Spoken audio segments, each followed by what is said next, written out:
नमस्कार, स्वागत है आप सभी का न्यूज प्रभात मीडिया में। दर्शकों, मैं इस वक्त मौजूद हूँ पंचायत समिति अंतर्गत आने वाले अर्जुनी गांव में। जो टंकी पानी की टंकी दिख रही है वो टंकी पे नरेंद्र गजबी, यह अर्जुनी ग्राम के एक व्यक्ति है, चढ़े थे। कुछ मांग थी, कुछ शासन प्रशासन को निवेदन देने के बावजूद भी वह मांग के ऊपर एक्शन नहीं ले रहे थे और बार बार निवेदन देने के बाद भी कोई कार्रवाई नहीं कर रहे थे, इसलिए चढ़े थे। अभी हमारे साथ में व्यक्ति है और गाँव के कुछ नागरिक है, उनसे जानने का प्रयास करेंगे कि इस गाँव में, स्कूल में, ग्राम पंचायत में क्या भ्रष्टाचार हो रहा है या इनकी क्या क्या मांग है। भाऊ, क्या नाम है आपका और क्या मांग है? मैं राजकुमार राउत, अर्जुनी ग्राम का।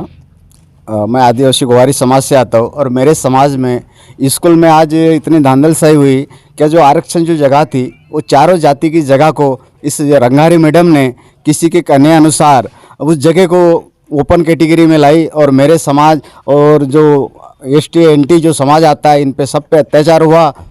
जो व्यक्ति जो पानी टंकी के लिए चढ़े थे वो भी हमारे साथ में, उनसे भी जानने का। क्या बताएंगे, पानी टंकी पे चढ़ने की नौबत क्यों आई, किस किस के खिलाफ में आपने शिकायत दर्ज किए थे और अभी क्या निर्णय दिया है, क्या बोलेंगे? मैं नरेंद्र भीमराव गजबी है। मैं बार बार तकरार अर्ज लगाया। पहले लगाया BO साहब को पंचायत समिति गोंदिया, पर उन्होंने नहीं सुने। लेकिन बार बार पत्र लगाने के बाद में कि चौकसी करो, चौकसी हो नहीं रही थी, इसलिए मैंने एक टंकी पे चढ़ने का निर्णय लिया और उसके 2-3 दिन बाद ही चौकसी हुई।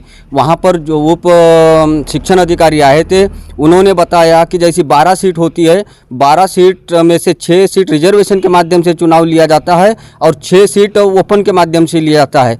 लेकिन इन्होंने, मैडम ने ऐसा न करते हुए उन्होंने अपने बयान में लिख के भी दिया है कि मैंने रिजर्वेशन चुनाव नहीं ली करके, और उन्होंने अपनी गलती भी स्वीकार की। और मैं ऐसा कहना चाहता हूँ शासन से, यहाँ के EO साहब से, जिला अधिकारी साहब से, मुख्य कार्यकारी अधिकारी साहब से कि इस मैडम के ऊपर कार्रवाई जल्द से जल्द किया जाए और इनको निलंबित भी किया जाए। और मेरे अकेले के ऊपर अन्याय नहीं हुआ, हमारे SC NT OBC के लोगों के ऊपर अन्याय हुआ और जल्द से जल्द हमको न्याय मिलना चाहिए। अगर यदि हमको न्याय नहीं मिला तो हम ये पूरे जाति वर्ग के जो लोग हैं, SC NT OBC के लोग हैं, पूरे उग्र आंदोलन करेंगे और जन आंदोलन करेंगे। यहाँ के सचिव की भी आपने शिकायत की थी, वो भी, उनके लिए भी आपने पानी की टंकी पे चढ़े थे, आंदोलन किए थे, वो सचिव के लिए ऊपर क्या कार्रवाई हुई अभी तक? अभी आज बुधवार को 8 दिन होगा।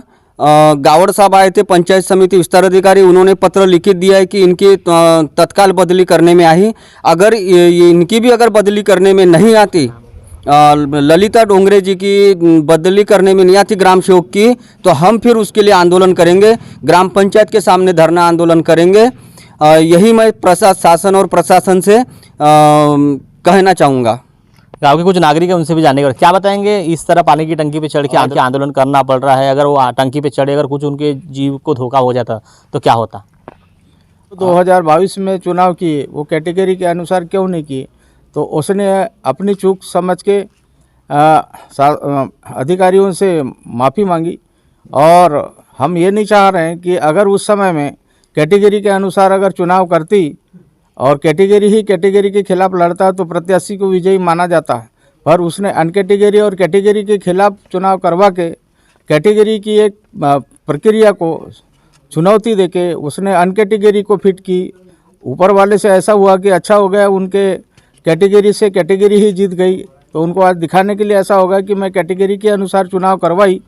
पर ऐसा नहीं कि अनकैटेगरी अगर उस समय जीतती तो मैडम को बोलने का कोई वर्चस्व नहीं रहता। वही अधिकारियों ने उनको प्रेम से समझाए कि इस प्रकार की प्रतिक्रिया नहीं करना चाहिए, नियोजन के अनुसार, जो शासन का नियोजन है उस अनुसार कार्य करो ताकि आप पे कोई उंगली न उठाए। और हमारी यही दिली इच्छा है कि कोई भी दुनिया का ये हो, प्रशासन के अनुसार ही कार्य करे ताकि जनता आक्रोशित ना हो और ये दिन देखना ना पड़े। आज एक सवाल मेरा आपसे है कि प्राइवेटीकरण को लेकर भी आप लोग मांग की थी, प्राइवेटीकरण हो रहा है, जिला परिषद स्कूल प्राइवेटकरण हो रही है, इसमें क्या बोलेंगे? और गरीब के जो बच्चे पढ़ रहे हैं अभी जिला परिषद स्कूल में, बाद में कहाँ पढ़ेंगे, क्या बोलेंगे? आज मैं हर गाँव जो गया था, मैं वहाँ के स्कूल में देखा कि कक्षा 4 है और शिक्षक 2 है, तो सरकार ऐसी स्कूलों को बंद करना चाहती है। मेरा ऐसा कहना है शासन से, यहाँ की सरकार से, अगर यदि यहाँ पर अच्छी सुविधाएं देती है, सरकारी स्कूल में पूरी सुविधाएं देती है, तो यहाँ का पालक बाहर भेजेगा नहीं। इसीलिए सरकार ने इस सरकारी स्कूल के तरफ ध्यान देना चाहिए और ये प्राइवेटीकरण बंद करना चाहिए। अगर सरकार फिर अगर स्कूल को बंद करने की कोशिश करेंगे तो हम एक एक गांव में जाएंगे और सरकार से लड़ेंगे, निवेदन देंगे और ये अपने जो सरकारी स्कूल है, जिला परिषद की स्कूल है, इसको बंद होने नहीं देंगे। तो देखा दर्शकों, प्राइवेटीकरण के लेकर भी काफ़ी मांग हो रही है। अभी कुछ दिन पूर्व ही भंडारा में एक जो पालक है उन्होंने अपनी किडनी शासन प्रशासन को देने की बात की है। उन्होंने कहा कि आप प्राइवेटीकरण जो स्कूल कर रहे हैं वो मत कीजिए, अगर शासन प्रशासन के पास पैसे देने के लिए पैसे नहीं है तो जो है एक किडनी मैं देने को तैयार हूं। उन्होंने पत्र भी लिखा जिला अधिकारी को, शिक्षण अधिकारी को। उसी तरह उन्होंने कहा कि यह किडनी से भी अगर आपका मांग पूरी नहीं होती या फिर यह किडनी से भी पैसे शिक्षक को देने के लिए नहीं तो दूसरी भी किडनी देने की उन्होंने बात की है। तो दर्शकों देखा अभी महाराष्ट्र में जिला परिषद की जो स्कूल है प्राइवेटीकरण की जा रही है। जो अर्जू गरीब के जो जिला परिषद में बच्चे पढ़ते हैं वो कहाँ पढ़ेंगे, सबसे बड़ा एक सवाल खड़ा हो रहा है। तो इनकी मांग है गांव के लोगों की, जिला परिषद की जो स्कूल है प्राइवेटीकरण नहीं होना चाहिए। अर्जू गरीब के जो बच्चे अभी पढ़ रहे हैं तो उनको पढ़ने देना चाहिए। शासन प्रशासन ने वो स्कूल जो अभी तक टिका के रखी तो अभी भी टिकाना चाहिए, प्राइवेटीकरण नहीं करना चाहिए। और जो शिक्षा भर्ती की बात कर रहे हैं तो शिक्षा भर्ती उन्होंने करना चाहिए, क्योंकि जो बच्चे हैं उनको पढ़ाने में असमर्थता हो रही है। काफ़ी शिक्षक कम होने की वजह से उनका जो शैक्षणिक कार्य है काफ़ी समस्या हो रही, काफ़ी कम शिक्षक रहने के बाद में जो है पढ़ाने में उनको काफ़ी समस्या हो रही। तो इन्होंने शिक्षक की भी मांग की है और प्राइवेटीकरण जो हो रही है उनको नहीं होने देना है। और इन्होंने मांग की है कि अगर प्राइवेटीकरण की बात करेंगे तो गांव-गांव जाके हम लोग जन आंदोलन करेंगे, जन आक्रोश करेंगे।